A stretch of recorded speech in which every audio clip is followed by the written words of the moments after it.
सबक याद था? यस। बिस्मिल्लाह कर पढ़।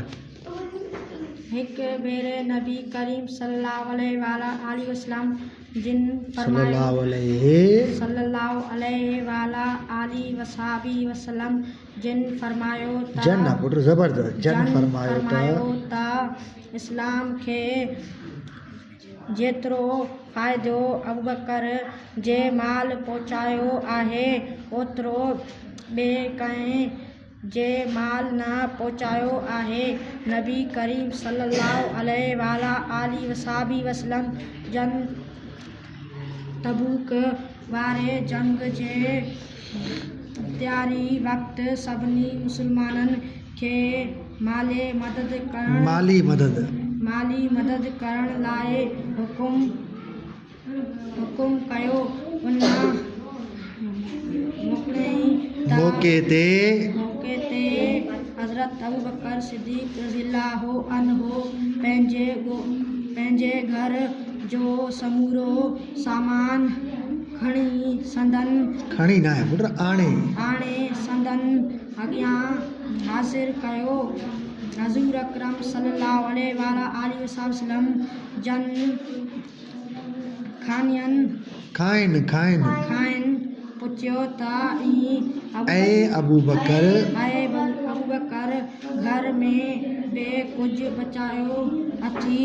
जवाब में अर्ज़ कयाईं त अल्लाह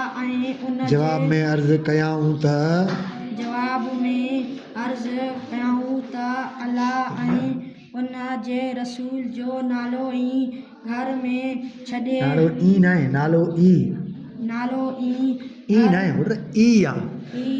घर में छॾे आयो आहियां। नबी करीम सल्लल्लाहु अलैहि वसल्लम जन जे विसाल खां पोइ खेनि ख़लीफ़ो चूंडियो वियो। पाण ॿ साल 3 महीना ख़िलाफ़त हलाई। 13 हिजरीअ में 63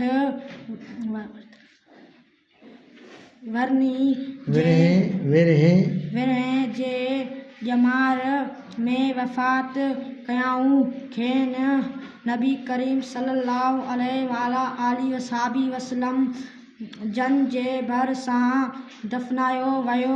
हज़रत अबूबकर सिद्दीक़ रज़ियल्लाहु अन्हु वफ़ात वक़्तु चयाऊं त मूंखे पुराणे कपिड़े जो कफ़न ॾिजो। नएं कपिड़े जी ज़रूरत मोलनि खां वधीक जीअरनि खे आहे। वधीक चयाऊं त मूं ख़िलाफ़त जे वक़्त में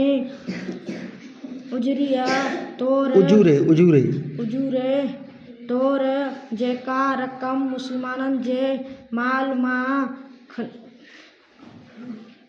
खई आहे उहा मुंहिंजी ज़ाती मिल्कियत मां वापसि कई वञे।